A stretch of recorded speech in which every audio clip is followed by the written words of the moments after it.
This continue right after the previous one. 6:40 right now, a.m. in the morning. So this is what I look like. Just get up in the morning. I have comb my hair, and so this is the place. So thank God for the concentrations and yeah, all these distractions. It's just traffic and noises and all this subliminal suggestion, all this the thoughts and word and this word they subliminal inject into my mind, had in the past, and now I'm recognizing them, and so now my concentration is much better, and hopefully I could smile even a little bit too. Just you could see on the look of my face, there's so much of stress, and I'm aware of it. And that's too also it's a first sign of cure, and the awareness of it. And so, as some people would say, time heals itself, and I think with this in mind, yeah, just a matter of time. Hopefully, sooner than I think that that all will pass, and I'll be back to a normal living condition, normal situation, and not have to be feel so stressful and so just crazy like. And that's praise my prayer, and I know God's watching over me. And right now, that I'm step out here at Google Map, yeah, because the sky right here, so it's 6:40 something in the morning now. Uh, Sky is Google Map, the satellite orbiting the Earth, and it's watching me. I'm here. Okay, that last night, yeah, so some man came by and just wanted to give me money. Lying down, I should have said something, and I was just so timid. He threw $3 at my side. I said he wanted to help me, and I know that he's not trying to help me, but I was just timid, and I'm sorry, Lord, forgive me. And for the viewer who's watching this video here, I should be more courageous and tell him to back up. And even now, I don't like to use vulgarity, but I should have tell him and say back up, or don't ever come back again. This is because it's nothing but harassment, intimidation, and bribery. And, but I was silent last night when they gave me throw that $3 on the floor where I'm sleeping on the sleeping bag right here that you could see. So now I'm learning a little bit more and more each day, and I'm able to, yeah, next time when something like that happen again, I'll just back up, and even I have used vulgarity, so I will, and I must stand up for my right. I must stand up for my life. As you could see, it's just so stressful. And I thank God again. I know God's watching me, God's protecting me, and God is teaching me all this stuff for years and years and decades that I've been living. Can I say hell? I say I'm so scared to use the word hell, because that's what it is, miserable for decades. Over 9 years of homeless, and in imprisonment for about 9 years, and false arrest of many times, and police report is there. There's no question about it. They cannot erase those police report, and yeah, reports. And right now I'm looking for attorney, law firm. I had a private attorney at one time. I had terminated his service because of his violation of my representation, conspired with the DA Michael Green to reach a plea bargaining without my knowledge and consent. And it was at the very onset when I retained him as a private attorney, I specifically stated I do not want any plea bargaining. I want a trial, regardless the outcome, win or lose. I want a trial, because I know that they started with a false arrest, exceeding 72 hours in county jail imprisonment without a timely, proper charge. That's a violation of the law, certainly a violation of my constitutional right, a right of an American citizen. So it's ever since they would cover up after cover up. I have spoke to I have well, the county clerk. This all happened in Lake County, Indiana, back in the 1990, and I had the clerk office there has filed a charge that is untimely, filed a charge, and all that's conspiracy. I had request twice to Judge Krajewski for a change of venue twice. Judge Krajewski denied my change of venue request, and when I had that private attorney who violate my right, with reach a plea bargaining with DA Michael Green. And I sent a letter right away that very day when I received the letter of notice, when I should have 20 days of notification. Instead, I only got 2 days. And by law, it's a violation of my right. And I type a personal letter and send it to DA Michael Green's office, notify him of the violation that he had committed.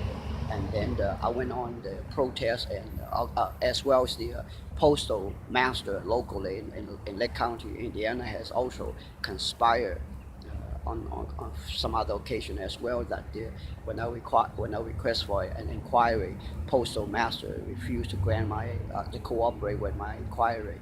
And then so I went on protest on that election year, that Judge Krajewski lost the re-election. One of the residents who came by and said that I never in all my years I never seen anyone camping as hard as you do. And Judge Krajewski came by my campsite of protest with his Jaguar, and only find out a few days later the election result, he lost it to a black candidate in the district. The first time ever in history that a black candidate was elected, with a result of 2 votes for him, 1 vote for Judge Krajewski. I think the resident concerns, and at least they knew that much. They were well aware that Judge Krajewski, when I protest on my Nissan pickup truck with 2 4x8 compressed board, painted white background color with red letter, large, huge red letter saying that Judge Krajewski is a tyrant. And I travel all over the district. I think that pays off. And then I went to drove the same Nissan pickup truck with Judge Krajewski is a tyrant, all the way to the state capital of Indiana. And it was so coincident that the newly elected governor, Evan Bayh, was walking on the hallway of the state capitol building with with a group of bodyguards, and I handed him personally a 4-page typed letter stating clearly spell out all the corruption in Lake County, Indiana, from the police officer to the warden to the clerk's office to the judge to the DA's office to my private attorney and to the local postal masters and a few other business people around, and to how Judge Krajewski was lost the re-election as well. And result of my protest, certainly the signs say Judge Krajewski is a tyrant. It means a lot to the vote at the time. And so his governor, Evan Bayh, and I asked him to investigate. Evidently, he never investigated the result. Never investigated, and shortly after that meeting that I had with him, the letter that I gave him, and I was forced coerced to accept a plea bargaining and left Lake County, Indiana, early of 1990. Back then I was by myself, and I was young, and I was inexperienced, and I was gullible, and over the years, and I was very timid, coward, scared, and so they took advantage of me back then. Over the years, and I went from Indiana, moved to Missouri, from Missouri to Florida, and here to Murfreesboro, Tennessee. And over the years, Brian Alex, ELLIS, I thought was a friend of mine, who took me out of Vietnam in 1975 as a refugee. He was with CBS Correspondence News at the time. In fact, his title was the Far East Chief Correspondent, and I relied on him, and I shared all my information with him, and under his guidance, his watchful eye. And from Indiana, when I left Indiana, under the plea bargaining coercion, I left and I went to Missouri. And when I was in Missouri shortly, working at Taco Bell, the president and CEO and a team of senior management came to Taco Bell, the little Taco Bell restaurant where I worked. And looking back, wonder why the president and CEO of Taco Bell came out to the Taco Bell restaurant.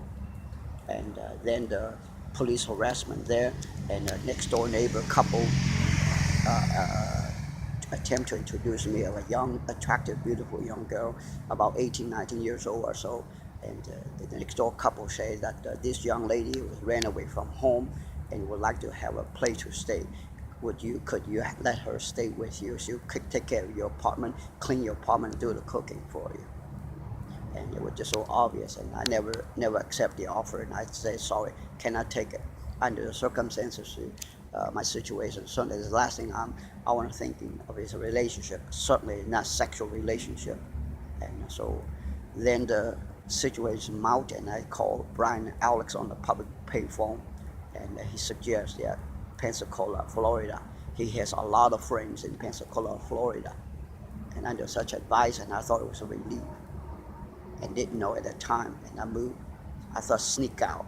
I thought like a convict I'd escape, board a Greyhound bus only to Dothan, Alabama, to Pensacola, Florida, only to find out that the bus driver on the way to Dothan, Alabama, he missed the turn and slammed on the brake and causing a mark on the pavement on the highway. That's dangerous to all the passengers, as far as I'm concerned. And so yeah, there's a fire truck. Yeah, fire truck just went by because I'm speaking right here. And when I have a chance, I'll YouTube on this. I'll get on to the news. Just like I protest against Jessica Kajewski. Yeah, all these distractions.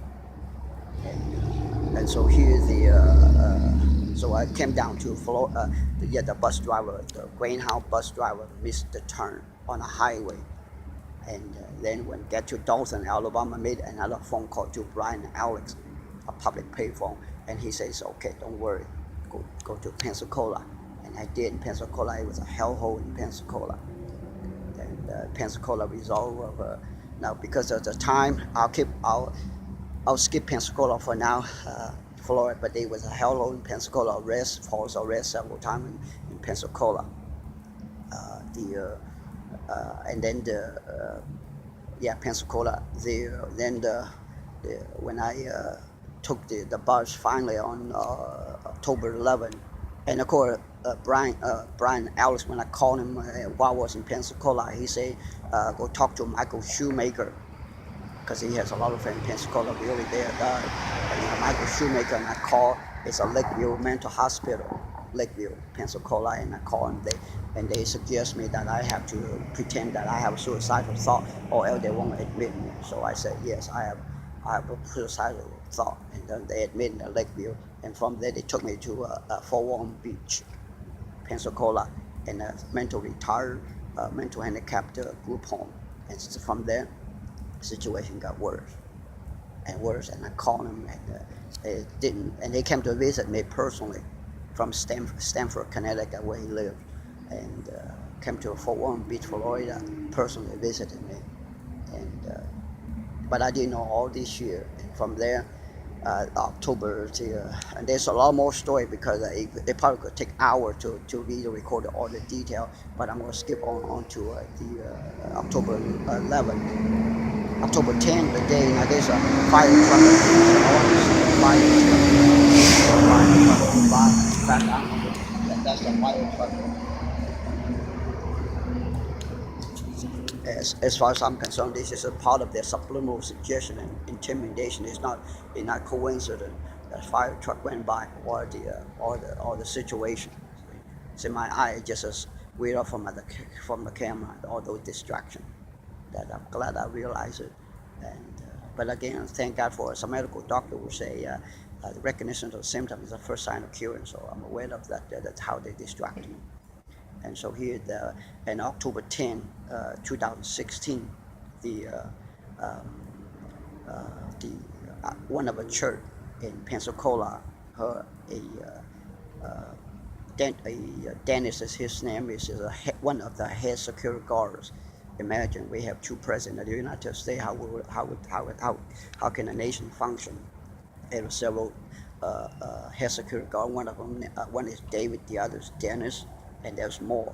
Dennis said, but Dennis is the one who told me that the church doesn't have money to give it to you now. When I was asking for a bus ticket to come to Murfreesboro, Tennessee. and he said, give me a backpack and so forth. A girlish backpack, brand new, a girlish backpack. And the subliminal that lead me to thinking that I'm a little girl, beautiful girlish maybe, but I'm a man, I'm not a little girl.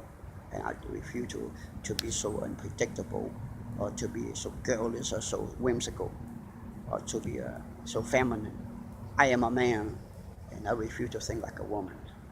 And so here, that nothing wrong with woman. God created man and woman. Woman is a part of necessity in our life. There's no question about that. Just the so I left October 11th, the next day. Uh, pastor, one of the pastor, finance minister, who said, "Can you come back tomorrow, which is Tuesday?" I said, "No, I can't. I got to go. I got to leave." And